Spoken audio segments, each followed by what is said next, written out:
어떤 카톨릭 교회 대주교가 날마다 하나님 앞에 나와 기도하죠. 정한 시간에 하나님 앞에 늘 습관적 익숙한 기도를 올려드렸습니다. 그날도 똑같이 하나님 앞에 기도드립니다. 오 하나님, 저의 기도를 받아주시고 응답해 주시는 분은 하나님이신 줄로 믿습니다. 그렇게 기도하는데 갑자기 눈앞에 환한 빛이 들어오더니 신비한 음성이 들려옵니다. 하나님의 음성이죠. 그래, 내가 내 기도를 들었다. 어떤 일이냐? 그리고 하나님의 음성이 들어요. 그 순간 이 대주교가 너무 놀래가지고 심장마비에 걸려서 죽었습니다. 날마다 하나님 앞에, 살아계신 하나님 앞에 기도한다고 했던 그가 하나님의 음성이 들려오자 놀라서 깜짝 놀래서 죽었다는 거예요. 허버트 조지 웰스라고 하는 사람이 쓴 단편 소설 대주교의 죽음이라는 책에서 나오는 이야기입니다. 지금 여러분 앞에 하나님께서 나타나신다면, 그리고 여러분의 기도를 듣고 계시고 응답해 주신다면 여러분은 어떻게 반응하시겠습니까? 오늘 우리는 하나님 앞에 어떤 믿음으로 서 있습니까? 공자는 이런 말을 했죠. 나라가 튼튼하려고 하면 식량이 넉넉해야 되고 경제력이죠. 또 군비가 충실해야 되고 국방력이죠. 공신력이 있어야 되는데 그 중에 만일 하나를 뺀다면 군비요. 그리고 또 하나를 뺀다면 식량이라, 그런 말을 했습니다. 나라가 든든하기 위해서 경제력이 중요하고 국방력이 중요하고 또 공신력, 공정한 사회, 신뢰할 수 있는 사회가 돼야 된다라고 하는 말입니다.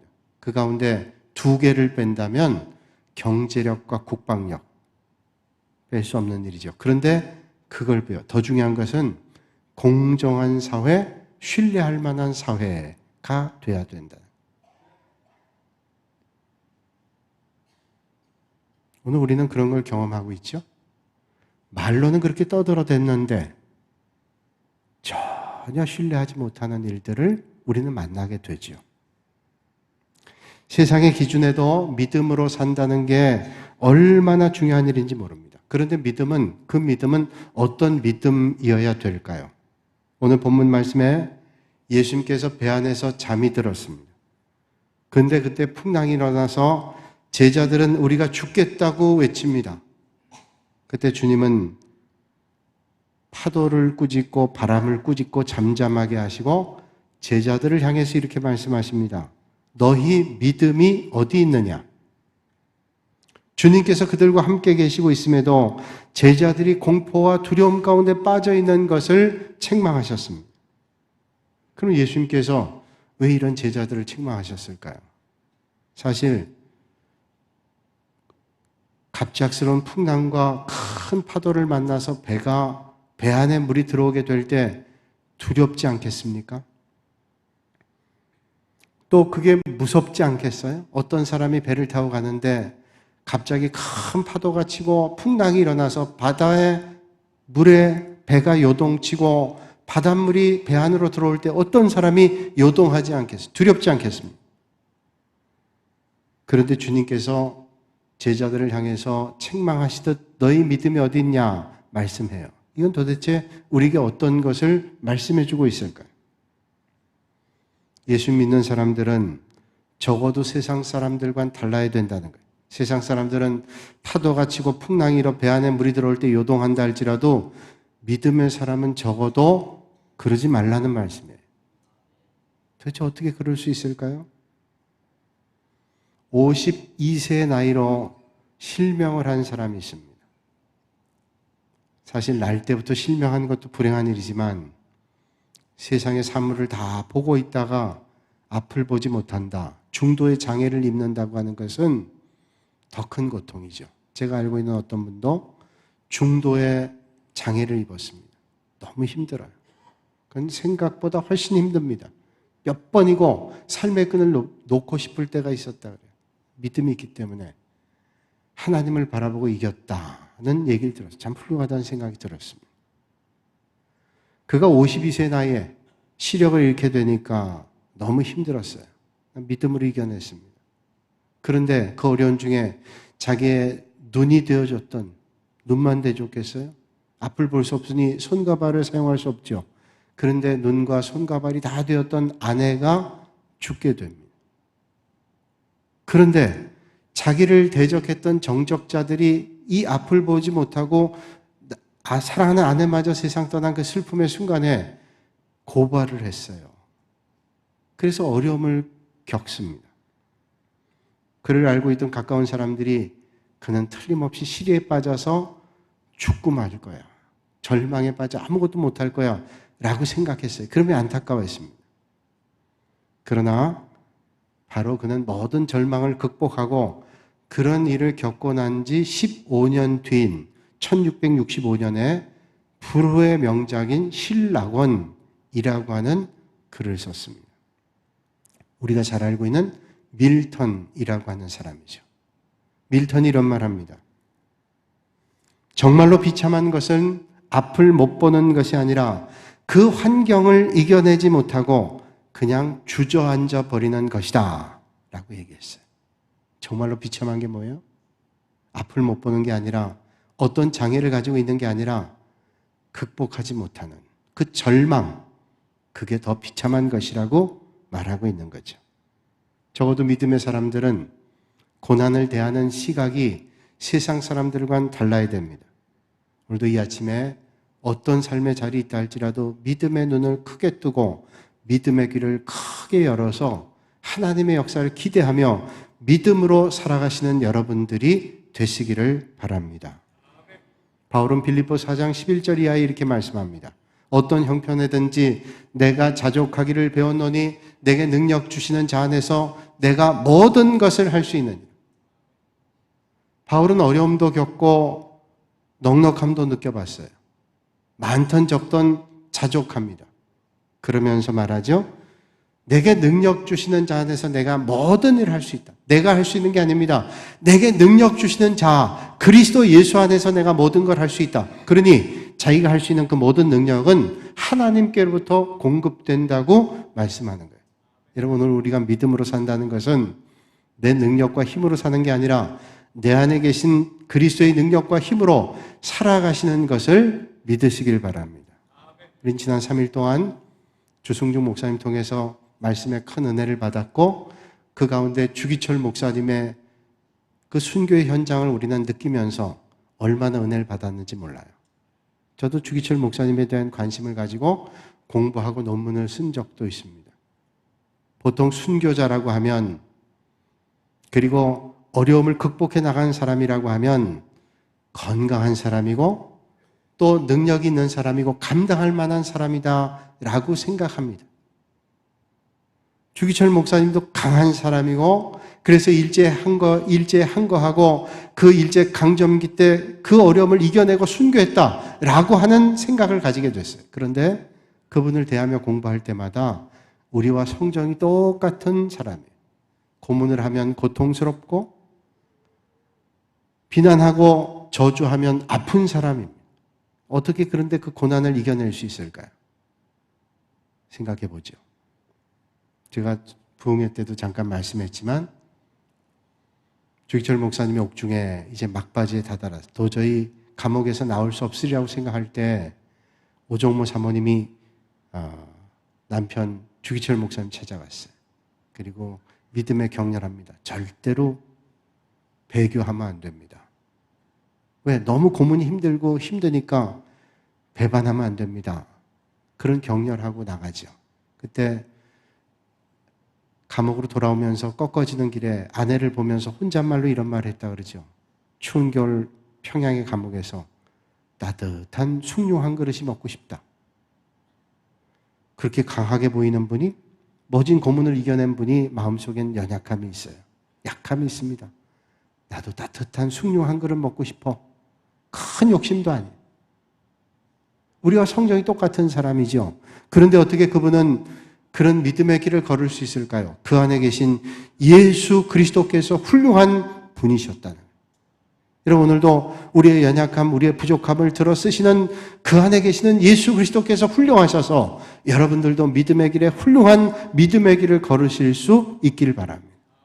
우린 연약해요. 그러나 훌륭하신 주님을 붙잡으면 하나님의 은혜 가운데 살아갈 수 있다는 거예요. 오늘 바울이 말하죠. 자족하길 배웠는데 내게 능력 주시는 자, 그 내게 능력 주시는 자이신 예수 그리스도를 붙잡을 때 모든 것을 할 수 있다는 거예요. 그렇다면 오늘 제자가 책망받게 된 건 뭡니까? 예수님의 제자들이 책망받게 된 것은 믿음의 부족, 예수님에 대한 신뢰에 대한 부족 때문이 아닐까요? 하나님의 아들이신 예수 그리스도께서 그들과 함께 배 안에 계셨습니다. 그런데 제자들이 풍랑을 보고 파도를 보니 물속에 빠질 것 같았습니다. 이게 문제고 이것 때문에 책망받게 된 것입니다. 그건 뭘 말합니까? 예수님께서 말씀하시죠. 너희는 내가 너희와 함께 있는데도 불구하고 불안하단 말이냐? 이 말입니다. 내가 지금 너희와 함께 배 안에 있는데 너희는 풍랑과 파도를 보며 불안하냐? 이게 가당한 일이냐고 묻고 있습니다. 그러니까 결국 주님이 날마다 돌보시는 것에 대한 믿음의 결핍을 주님은 책망하고 있습니다. 오늘 우리는 어떤가요? 믿음 안에 있다고 하면서도 때때로 이런 모습을 보이고 있지 않습니까? 내가 하나님을 믿는다 그러면서도 하나님 없는 사람처럼 살고 있지 않습니까? 우리 교회가 건축하고 이 자리에 입당해서 예배를 드릴 때 늘 예배당 올 때마다 불편했던 게 있는데 예배당 앞에 여기 포장마차가 하나 있었어요. 딱 예배당 앞에.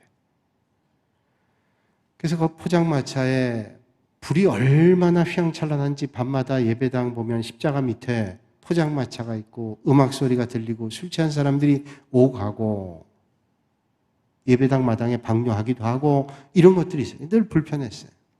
아마 많은 분들이 저거 좀 없어졌으면 좋겠다 생각했을 거예요. 저도 그랬어요. 하나님 저 없어졌으면 좋겠습니다. 혹시 여기에는 안 계시죠?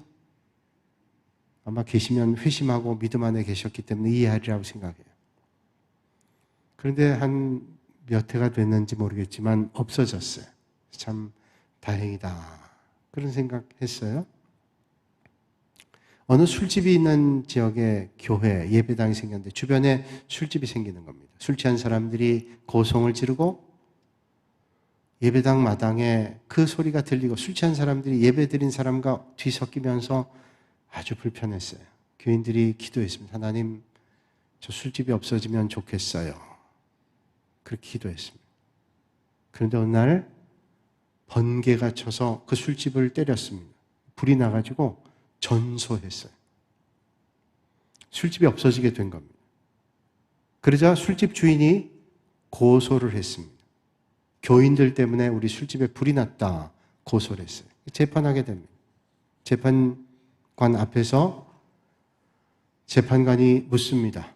교인들에게 당신들이 기도해서 벼락을 맞아가지고 술집이 불이 났다 그러는데 그래서 그렇습니까? 물었어요. 교인들이 아니 그럴 리가 있어요. 우리가 기도했다고 벼락을 맞는다니요. 그러자 재판관이 술집 주인에게 물었습니다. 아니라 그러는데 저 사람들이 기도해서 그랬다고 당신은 생각하십니까? 아, 그렇죠. 저 사람들이 기도하니까 말은 하는데 벼락이 떨어져서 우리 술집이 이렇게 다 불나버려서 전소하지 않았겠어요? 옥신각신을 했습니다. 재판관이 모든 사람의 진술을 듣고 마지막 판결문을 이렇게 작성했습니다. 교인들은 믿음이 없고 술집 주인은 믿음이 크다. 그렇잖아요. 교인들은 우리가 기도해서 벼락 맞을 일 없다 그러는데 술집 주인은 그래서 불났다는 거예요. 누가 믿음이 있어요? 아이러니한 아니에요? 물론 우스갯말이지만 우리에게 늘 깨닫게 하는 정말로 좋은 교훈이 있죠. 오늘 우리의 믿음이 어때요?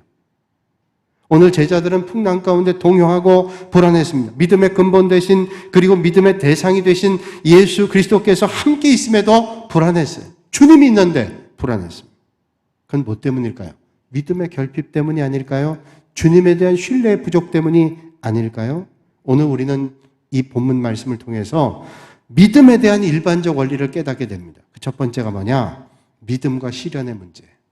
우리의 믿음이 언제 드러나요? 평안할 땐 드러나지 않습니다. 순풍에 돛단과 같은 과정 가운데는 우리의 믿음이 드러나지 않습니다. 그런데 그 순풍에 돛단 배가 풍랑을 만날 때 우리의 믿음이 드러납니다. 우리 인생의 위기를 만날 때, 시련을 만날 때, 고통을 만날 때 우리의 믿음이 드러납니다. 그래서 흔히 우리가 믿음의 장이라고 하는 히브리서 11장의 말씀 보면 많은 믿음의 사람들이 등장합니다. 그런데 그 믿음의 사람들이 예외 없이 다 시련을 겪었다는 거예요. 믿음의 사람들은 하나님의 약속의 말씀을 받았습니다. 하나님께서 축복해 주시겠다는 말씀을 받았습니다. 그리고 약속의 말씀을 받았을 뿐 아니라 그 약속의 말씀을 믿음의 사람들이 믿었습니다. 그런데 그들의 삶의 여정을 보면 고난이 있었어요. 그것도 어떤 때는 너무도 큰 고난이 계속됩니다. 요셉 보세요. 얼마나 인생의 고난이 깊었어요. 이삭을 보세요. 얼마나 고난이 있었습니다. 노아를 보세요. 그 시련과 역경, 아브라함도 마찬가지, 야곱도 어려움이 있었습니다. 이상한 일이잖아요. 믿음의 사람이고 하나님께서 축복을 약속해 주시고 그 약속을 믿었습니다. 그런데 그 삶의 자리가 고난이 있었어요. 하나님은 믿음의 사람에게 은사를 줍니다. 믿음의 은사를 주고 그 고난을 잘 이겨서 하나님의 영광을 드러내기를 주님은 원하시는 거예요. 그 말씀을 베드로전서 1장 6절 이하에 이렇게 말씀하고 있습니다. 앞에 영상 보시고 한번 말씀을 생각하면서 같이 한번 읽어볼까요? 시작. 그러므로 너희가 이제 여러 가지 시험으로 인하여 잠깐 근심하게 되지 않을 수 없었으나 오히려 크게 기뻐하는도다. 너희 믿음의 시련이 불로 연단하여도 없어질 금보다 더 귀하여 예수 그리스도에 나타나실 때 칭찬과 영광과 존귀를 얻게 하려 함이라. 아멘. 이 말씀 뭐예요? 너희가 이제 여러 가지 시험을 당한대요. 예수님 믿는데 여러 가지 시험 당합니다. 그런데 그 시험이 어떻게 와요? 잠깐 동안 우리에게 온대요. 영원히 오지 않아요. 여러 가지 시험이 믿음의 사람에게 오는데 잠깐 동안 오는 겁니다.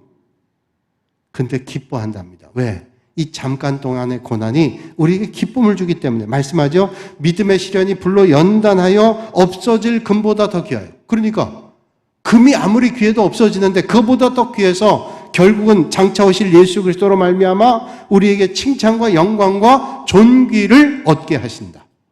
그러니까 시험이 오지만 잠깐 이기라는 거예요. 그리고 이 세상에 어떤 금보다도 위대한 것이 우리를 인도하셔서 주님 우리에게 오셔서 주님 만나 뵐 때 칭찬받고 영광과 존귀를 받게 해주신다. 말씀하고 있어요. 여러분, 오늘 이 말씀 보면 첫 번째 뭐예요? 믿음의 시련이 있을 거라는 거예요. 그 믿음의 시련 때 절망할 수도 있고 어려움 당할 수도 있어요. 그러나 그 어려움의 순간에 잠깐입니다. 잠깐. 오히려 그 순간에 기뻐하라는 거예요. 하나님을 보라는 겁니다. 그리고 믿음의 시련 통해서 연단돼서 금보다 더 귀해 장차 오실 그리스도로 말미암아 칭찬과 영광과 존귀를 얻게 된다. 그러니 우리의 믿음은 한 걸음 더 나가야 돼요. 어려움과 시련을 극복하겠다. 그 어려움을 통할 때, 만날 때 우리는 주님을 바라봐 더 크게 역사하실 주님을 기대하는 거예요. 때로는 뱃속에서 주무시는 예수님께서 너무도 무관심한 것처럼 보여질 때가 있습니다. 아, 주님께서 도대체 내 고통을 알기나 하셔? 내 괴로움을 주님을 알기나 하시나? 그럴 때가 있습니다. 주무시는 예수님을 다급하게 흔드는 제자들과 마찬가지로 주여 주여 우리가 죽겠나이다 라고 하며 주님께 원망스러울 때도 있을 거예요. 왜 전능하신 예수님을 믿는 성도들이 이런 고난 받아야 되는가? 왜 다른 사람들은 다 형통하는 것처럼 보이는데 예수 믿는다고 하는 나는 이런 어려움을 겪어야 되는가? 왜 다른 사람은 하나님 없이도 성공하는데 나는 주님 믿는데 이런 실패를 겪어야 되는가? 마치 배 안에서 절망하는 제자들과 같이 그런 말을 하고 싶을 때가 있지요. 그런데 우리의 믿음이 거기에서 머물러 서 있다고 하면 그게 정말로 위기입니다. 그 풍랑이 위기가 아니라 그 풍랑을 만날 때 우리의 믿음이 거기에 멈춰 있다면 이 믿음의 위기가 더 큰 문제라는. 그때 주님 우리에게 말씀하죠. 너희 믿음이 어디 있느냐 말씀해. 여기에 문제의 열쇠가 있습니다. 왜 주님께서 이 풍랑을 만난 제자들을 향해서 너희 믿음이 어딨냐고 물었어요. 야, 두려워하지 말라라고 말하지 않고 믿음이 없냐고 말씀하셨어요. 그 말은 제자들에게 믿음이 없었던 게 아닙니다. 주님의 제자들에겐 믿음이 있었어요. 그러니 주님을 따랐죠. 다 버리고 주님을 따랐는데 믿음이 없어요? 믿음이 있었어요. 그런데 지금 풍랑을 만나니까 믿음이 어디로 간지 싹 사라진 겁니다. 평소에는 믿음 있는 줄 알고 주님 따라갔어요. 아, 주님 따라가면 하나님 주시는 큰 영광이 있는 걸 기대하고 다른 사람도 있고, 주님 따르는 게 너무 복되다는 걸 알고 다른 사람도 있어요. 따랐습니다. 그런데 지금 도대체 믿음이 어디 갔어요? 예수님께서 말씀하죠. 너희 믿음이 어디 있냐? 그때 그 믿음 어디 있어요? 묻는 거예요. 우린 중요한 사실을 발견하죠. 믿음은 자동적으로 발생되는 게 아닙니다. 그냥 스스로 작동하는 게 아니에요. 우리 주님을 향한 눈을 놓치지 않고 주님을 바라볼 때 믿음이 작동하는 거예요. 우리의 시선을 날마다 주님을 향하지 않고 믿음이 설 수가 없어요. 옛날에 믿음을 잘 가지고 있다가 도시락처럼 있나요? 보세요. 다 썩는 거예요. 없어져요. 이렇게 권사님이 가끔 저한테 누룽지를 긁어서 갖다 주세요. 와, 얼마나 맛있는지 몰라요. 아껴서 냉장고에 넣어놓고 먹어요.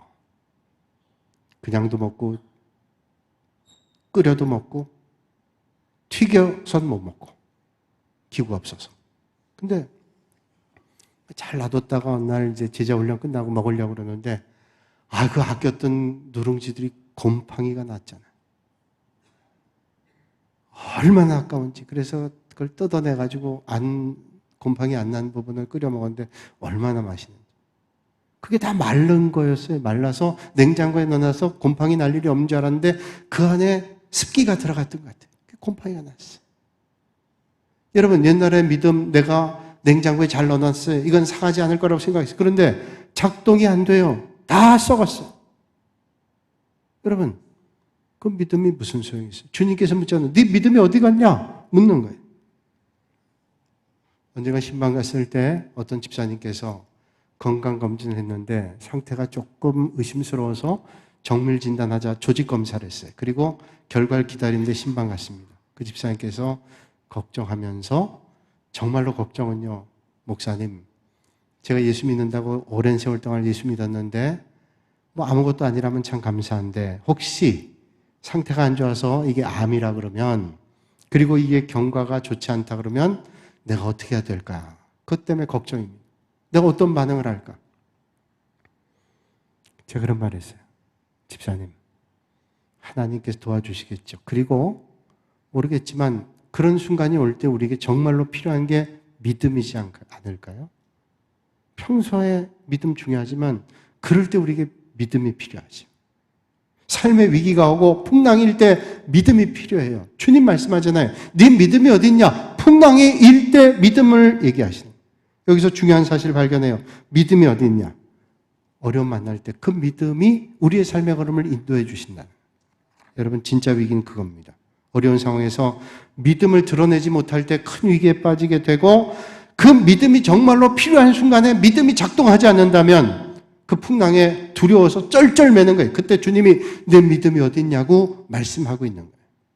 예수님 주무시고 물결은 거세지고 바닷물이 배 안에 휘몰아칩니다. 그럴 때 어찌할 바를 모르고 주님과 함께 있다는 믿음보다는 배가 가라앉을 것이라는 절망이 그를 사로잡는다면 그는 풍랑의 위기가 아니라 믿음의 위기가 아닐까요?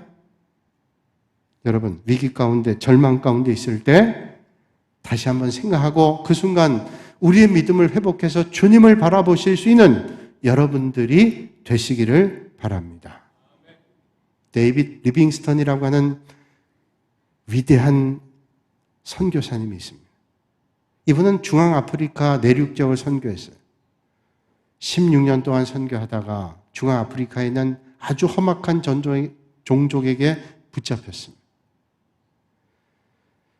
그 사람들이 얘기하는데 내일 저 리빙스턴을 처리하자는 얘기 같아요. 나무 기둥에 묶여서 꼼짝을 못합니다. 그날 밤이 넘고 그 다음날 되면 리빙스턴 죽음을 맞이할 거예요. 그 순간 두려움 가운데 하나님 앞에 절규하며 부르셔서, 하나님, 저를 16년 동안 인도해 주신 것도 감사합니다. 그런데 지금 삶에 큰 위기를 만났어요. 이날 밤 도망갈 수 있도록 하나님 길을 열어주세요. 밤새도록 기도하는. 어떻게 하면 도망갈 수 있을까? 어떻게 하면 이 길을 피할 수 있을까? 기도하는 중에 하나님께서 마음의 변화를 주시더래요. 지금까지 인도하신 하나님, 전능하신 하나님께서 내 길을 막겠는가? 너를 인도하지 않겠는가? 믿어라. 그런 주님의 말씀이 깨달아지는 기도를 바꿨습니다. 하나님, 내일 아침에 내가 죽는다 할지라도 하나님의 전능하신 손길 앞에 제가 온전히 의탁합니다. 그리고 그의 기도를 바꿔서 그 자리에 멈춰 하나님을 바라보도록 기도했어요. 1856년 1월 14일에 그의 일기는 이렇게 기록하고 있습니다. 나의 마음은 몹시 혼란스럽다. 나는 이 넓은 지역에 대하여 그리고 내일이면 나의 목숨을 빼앗을지도 모를 사람들에게 가지고 있던 모든 것들 그리고 내 앞길의 계획들이 수포로 돌아가고 있음을 느낀다. 하지만 나는 지금 그리스도의 말씀을 떠올린다. 그분에게는 하늘과 땅의 모든 권세가 있고 그분은 모든 족속에 가서 제자를 삼으라고 말씀하셨다. 땅끝까지 함께 해주시겠다고 약속하셨다. 가장 완전하고도 가장 능력 있는 분이 그렇게 말씀하셨다면 그대로 믿어야 된다. 그분이 나를 이곳에 보내셨을 때에는 분명히 목적이 있다. 그러므로 나는 그 주님의 뜻에 순종하겠다. 그리고 그날 밤을 맞았어요. 뜬 눈으로 나를 세우고 그 다음날 아침에 그들을 맞닥뜨렸어요. 두려움은 간데 없습니다. 만난 사람에게 복음 전합니다. 예수님만이 우리의 생명이라고. 그런데 놀랍게 그 말씀을 받은 사람이 받아들이는 거예요. 그리고 마음들이 바뀝니다. 복음이 확산돼서. 그래서 더 역동적인 복음이 전파되어 중앙아프리 전체가 예수 그리스도를 받아들이는 역사가 생겼어요. 페릭스라고 하는 목사님은 이런 말을 했습니다. 하나님이 함께 하시지 않으면 돌로 된 벽과 세문도 거미줄처럼 약하다. 그러나 하나님이 함께 하시면 거미줄로 된 거미줄도 철로 된 문보다 더 강하다. 하나님이 함께 하지 않으면 철문도 약해요. 거미줄처럼. 그러나 하나님이 함께 하시면 거미줄같이 약한 것도 철보다 강할 수 있어요. 여러분, 정말로 중요한 것은 오늘 우리가 누구와 함께 하는가요? 그렇다면 예수님께서 그 순간 절망에 빠질 수 있어요? 세상을 지배하시고 창조하신 하나님께서 어떻게 세상의 지배를 받아요? 세상을 창조하시고 역사하시는 주님께서 어떻게 세상의 것에 정복당하실 수 있겠어요? 절대로 그럴 수 없죠. 여러분, 오늘 이 아침에 여러분이 위기 가운데 있다면 담대하게 말해야 됩니다. 그래, 나는 지금 물결과 풍랑을 보고 있지. 그러나 나에게는 예수 그리스도가 함께 하신다. 믿음의 선포하실 수 있기를 바랍니다. 우리의 믿음은 그러나요. 지금 내가 물결과 풍랑과 파도가 있지만 그러나 주님이 함께 하셔. 어려움이 있지만 그러나 주님께서 함께 하셔. 믿음은 그러나입니다. 그럼에도 불구하고 하나님의 역사를 기대하는 거예요. 인생길 가다 보면 위기를 만나기도 하고 어려움 만나기도 합니다. 그러나 그 순간 주님 보는 것이 믿음의 삶의 방식이에요. 만사가 나를 대항하고 절망으로 몰아가는 같을 때가 있습니다. 때로는 나에게 어떤 일이 있을지 몰라 두려울 때도 있습니다. 그러나 우리는 적어도 한 가지는 알죠. 우리가 잘 알고 있는 말씀이에요. 하나님이 세상을 이처럼 사랑하사 독생자를 주셨으니 이는 저를 믿는 자마다 멸망하지 않고 영생을 얻게 하시며. 틀림없죠. 이는 저를 믿는 자마다 멸망하지 않고 영생을 얻는. 그렇습니다. 하나님이 나를 사랑해서 독생자를 주시고 믿음의 사람들을 인도하셔서 하나님의 은혜와 장중 안에 붙잡아 주시는 거예요. 여러 해 전에 낮은 울타리라고 하는 책에서 이런 글을 봤습니다. 5살 된 승호라는 아이가 심장 수술을 받았습니다. 수술은 성공해서 중환자 회복실에서 하루 동안 치료받고 회복됐습니다. 유리창 너머로 가슴 탔던 우리는 면회 허가를 받고 아이 곁에 갔다. 승호는 코와 가슴에 10개도 더 보이는 고무 호스를 달고 있었다. 어린 것이 엄마를 보자마자 원망하며 울고 또 울었다. 엄마 어디 갔었어? 나 이렇게 아픈데 어디 갔다가 이제 오는 거야? 나 수술 받을 때 엄마는 도대체 어디 갔어? 승호는 엄마를 보자마자 서름과 반가움이 복받쳐 울음을 터뜨렸고 우리는 모두 울었다. 엄마가 드디어 입을 열었습니다. 너 수술 받을 때 엄마가 어디 갔겠어?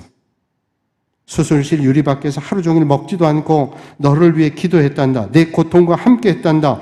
엄마 생명을 차라리 데려가고 우리 숭호를 달리 살려달라고 기도했단다. 기도하며 너와 함께 있었지. 내가 차라리 죽어도 네가 살길 위해서 기도했어. 그렇습니다. 사랑하는 사람이 아플 때 정말로 아픈 사람이 누굴까요? 그를 사랑하는 사람은 더 아픕니다. 사랑하는 사람이 절규하며 고통스러울 때 정말로 절규하고 고통스러운 사람이 누굴까요? 그를 사랑하는 사람은 더 절규하고 고통하지 않겠어요? 그게 아픈 자녀를 둔 어머니라면 우리를 위해서 십자가에 달려 돌아가신 그 아들 독생자를 주신 하나님이 우리에게 계시다면 우리는 그 사랑을 어찌 깨닫지 않을 수 있겠습니까? 그 주님께서 우리에게 묻죠. 풍랑의 순간에 너희 믿음이 어디 있느냐? 주님은 오늘 우리에게도 믿음을 찾으세요. 지금 절망과 어려움 가운데 풍랑과 파도를 만난 인생을 향해서 주님은 묻습니다. 네 믿음이 어디 있냐고 주님은 묻고 계십니다. 여러분, 저는 여러분의 주변에 만나는 모든 일들을 다 이해할 수 있다고 말씀드릴 수 없습니다. 또 그것을 완전히 설명할 수도 없습니다. 그러나 여러분을 향하신 하나님의 사랑과 관심은 절대로 변하지 않고 믿음의 사람의 거를 하나님께서 인도하시는 것을 믿습니다. 오늘 본문의 제자들이 얼마나 안타까워요. 주님이 풍랑 가운데 있는 제자들을 향해서 도대체 너희 믿음이 어딨냐? 라고 말씀해요. 그러나 참 다행인 것은 그 제자들이 배 안에서 주무시고 계시던 예수님을 발견했다는 거예요. 풍랑에서 눈을 떼고 그 배 안에 계신 주님을 찾았습니다. 그리고 주님을 깨우면서 말씀하죠. 주여 주여 우리가 죽겠나이다. 겨자씨만한 믿음이라 할지라도 그 순간 주님을 찾는다는 것은 얼마나 다행인지 몰라요. 그 믿음이 우리를 주님 앞으로 나가게 하기 때문에 여러분 어떤 상황에 만나도 겨자씨만한 믿음이 있다 할지라도 그 믿음으로 주님을 만나고 인도함 받는 여러분들 되시기를 바랍니다. 미국의 알래스카의 스티브라고 하는 청년이 처음 교회를 나갔어요. 근데 그날 목사님께서 마태복음 17장 20절 말씀을 본문으로 겨자씨만한 믿음이 있어도 산을 옮긴다는 말씀 들었어요. 근데 처음 나가서 그 말씀 들으면서 마음속에 아멘이 온 거예요. 아멘이라고 할지 모르지만 마음에 아멘이 왔습니다. 겨자씨만한 믿음이 있으면 그 겨자씨 작은 건데 그 믿음이 있으면 산을 옮긴다고 말씀이 싹 들어왔어요. 왜냐하면 이 사람 집 뒷산이 있는데 뒷산이 되면 눈이 많이 쌓여지고 눈사태가 자꾸 일어나는. 그래서 어려움을 많이 겪었어요. 하나님, 저 산을 좀 옮겨주세요. 말씀에 겨자씨만한 믿음이 있으면 산을 옮긴다 했으니 기도했어요. 처음 나갔지만 믿음이 생겼어요. 말씀을 들으면서 그렇게 기도한다는 게 목사님에게까지 들렸습니다. 목사님 걱정됐어요. 아니 성경에 말씀이 있어 말씀 전하긴 했는데 그 뒷산 그 수십 년, 수백 년, 수천 년 동안 있던 산이 없어지겠나 하는 조금 그런 마음도 생겼어요. 하나님 앞에 더 기도해서 하나님 이 젊은이가 믿음에 실족하지 않도록 하나님 인도해 주십시오. 40일 동안 기도했어요. 그 젊은이가 어느 날 목사님 댁에 와서 문을 두드립니다. 문을 열어보니 청년이에요. 목사님 걱정됐습니다. 젊은이 기도 계속하고는 기도하는데 하나님께서 응답해 주셨어요. 현대 하나님은 산을 그냥 옮기지 않고 포크레인 갖다 옮기시네요. 무슨 말이냐 그랬더니 어느 날 사람들이 찾아가지고 새로 생긴 고속도로에 흙을 깔아야 되는데 그 뒷산에 포크레인 갖다가 깔기 시작. 흙을 가져다 싹 없어졌어요. 여러분 오늘 주님께서 우리에게 묻고 계세요. 너희 믿음이 어디 있느냐? 물음에 담대한 믿음으로 분명하게 응답하시는 여러분들이 되시기를 주님의 이름으로 축원합니다. 거룩하신 아버지 하나님, 오늘 이 아침에 저희를 인도하시고 예배의 자리로, 말씀의 자리로, 축복의 자리로 인도하여 주시니 감사합니다. 오늘 이 시간 우리의 믿음을 회복하게 하시고 어떤 상황에 살다가 주님 앞에 나왔다 할지라도 내 안에 계신 그리스도를 발견하고 우리와 함께 하신 주님을 의지하게 하셔서 너희 믿음이 어딨냐는 주님의 물음 앞에 아멘 믿습니다 하는 믿음의 고백으로 능히 세상을 담대하게 이기는 믿음의 성도들 되게 하여 주시옵소서. 예수님의 이름으로 기도하옵나이다.